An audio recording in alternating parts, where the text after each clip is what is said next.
Assalamualaikum saya Nur Asma Anis. Dalam video ini, saya dan kumpulan saya ingin membentangkan tajuk mengenai isu ideologi semasa, iaitu perbezaan antara Islam dan Islam liberal.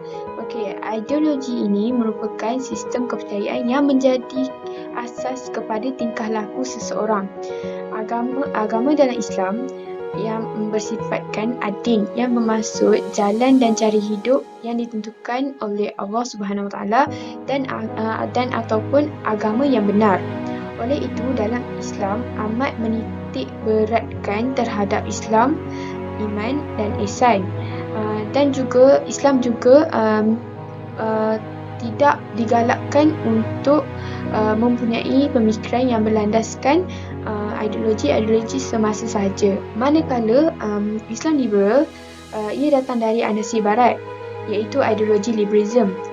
Liberalism adalah sesuatu kepercayaan hidup ataupun kepercayaan ataupun falsafah hidup dan gerakan yang meletakkan kebebasan liberty seperti prinsip tertinggi yang menggantikan peranan agama dalam mengatur kehidupan individu dan masyarakat.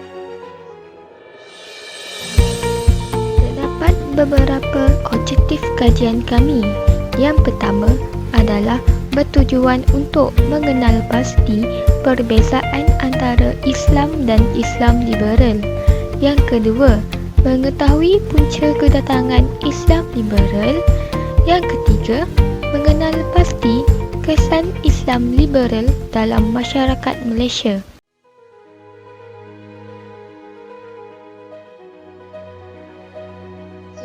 Dalam kajian literatur mengenai perbezaan Islam dan Islam liberal. Islam dan Islam liberal merupakan dua pemikiran yang berbeza mengikut kefahaman berlainan dalam ajaran maupun dalam arus haluan dan gerakan yang tidak selari dengan satu sama lain. Islam ialah bersifat syumul mengikut segala aspek kehidupan manusia. Pemikiran dalam Islam didefinisikan sebagai himpunan ilmu dan pengetahuan yang bertegak atas asas-asas dan neraca ukuran Islam. Dalam setiap pemikiran dan pemahaman hendaklah merujuk dan melandaskan dalam kitab suci Al-Quran, hadis dan syariat Islam, dan juga merujuk kepada ahli sunnah wal jamaah. Manakala Islam liberal ialah bersumberkan konsep ideologi liberalisme yang datang dari barat. Islam liberal ialah sebuah ideologi yang mahu melonggarkan pegangan agama dan menolak undang-undang yang mengikatkan kebebasan hak asasi manusia. Islam liberal ini tidak menzahirkan diri mereka sebagai orang yang menolak agama, tetapi mereka berselindung di sebalik gagasan yang mengkaji semula agama, tafsir Al-Quran dan menilai semula syariat dan hukum-hukum fiqh, dan bagi pandangan mereka juga ia perlu mengikut perubahan realiti semasa. Dan Islam liberal juga bersifatkan dan mengikut konsep sekularisme yang berasaskan pemikiran rasionalisme dan sekularisme yang menafikan kesyumulan dan kesempurnaan dalam Islam.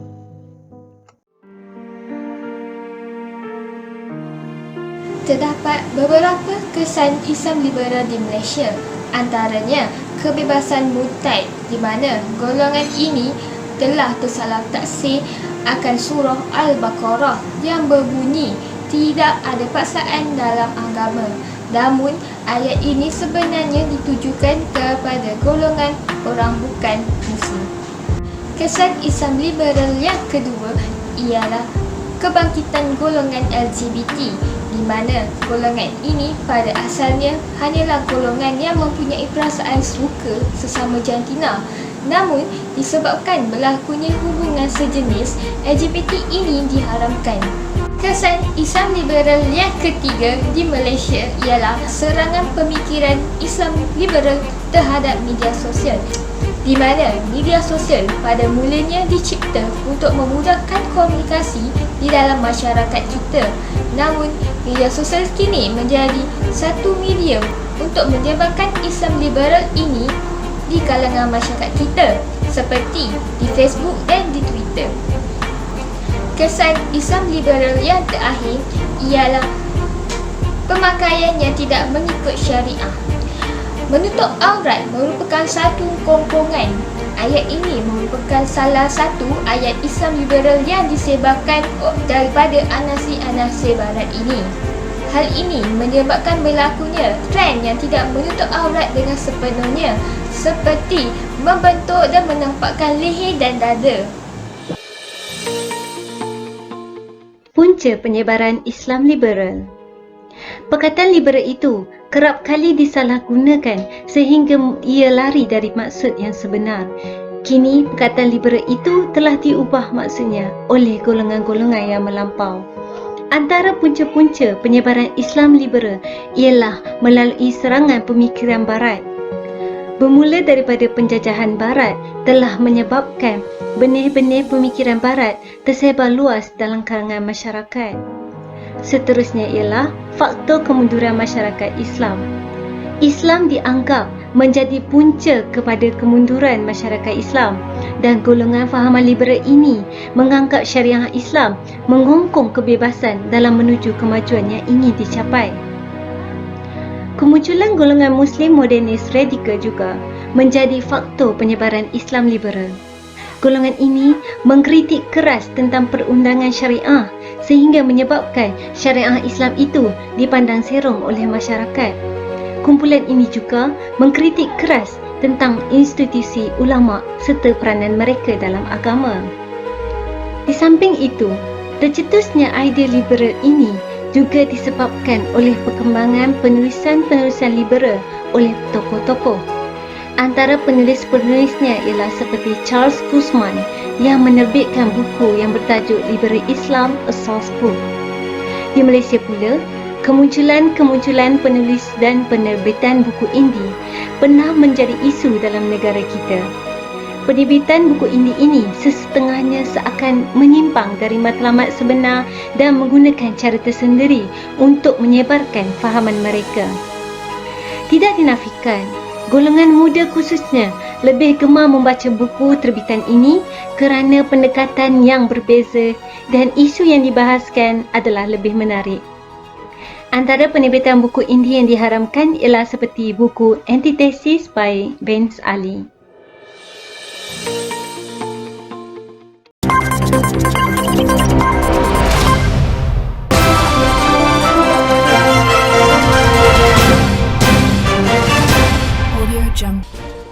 Dalam fakta dan perbincangan kami, kami mendapat hasil dapatan dalam soal kaji selidik kami menunjukkan ramai golongan remaja dewasa dan juga golongan netizen yang telah merespon terhadap soal selidik, kaji selidik melalui dalam platform Google Form ini. Hampir keseluruhan majoriti menunjukkan kesedaran dalam mengetahui tentang isu Islam liberal ini di Malaysia.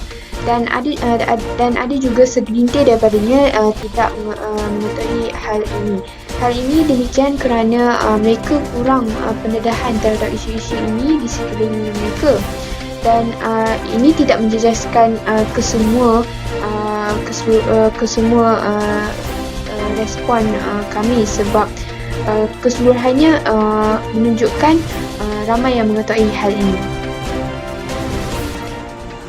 Hasil daripada kajian ini, kami mendapati bahawa majoriti responden mendapatkan sumber maklumat melalui laman media sosial serta mereka juga bersetuju bahawa laman media sosial seperti Facebook dan Twitter menjadi medium untuk Islam liberal ini tersebar. Oleh itu, terbuktilah bahawa laman media sosial kini sangat berbahaya kepada golongan muda. Oleh itu, ibu bapa serta para guru mestilah memberikan pemerhatian yang dekat kepada golongan muda ini kerana golongan muda ini menjadi sasaran utama oleh anasi-anasi barat. Menurut kajian yang telah kami jalankan, kami dapat simpulkan bahawa masyarakat Malaysia, terutamanya golongan muda, bersetuju bahawa Islam liberal tidak relevan untuk dilaksanakan di Malaysia.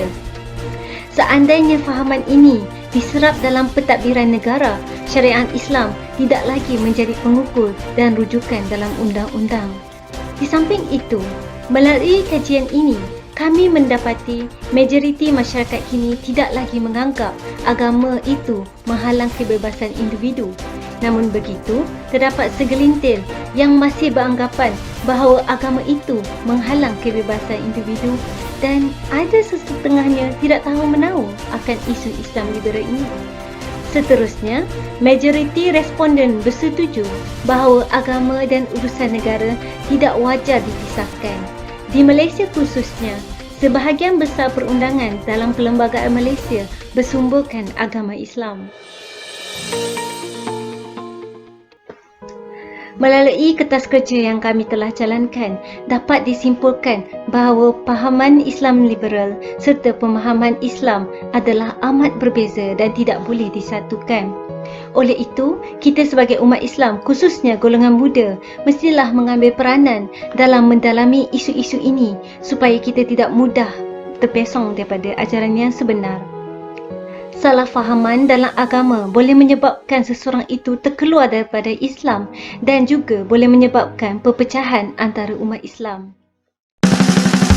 Okey, sekian. Terima kasih daripada kami Sempulan. Assalamualaikum warahmatullahi wabarakatuh.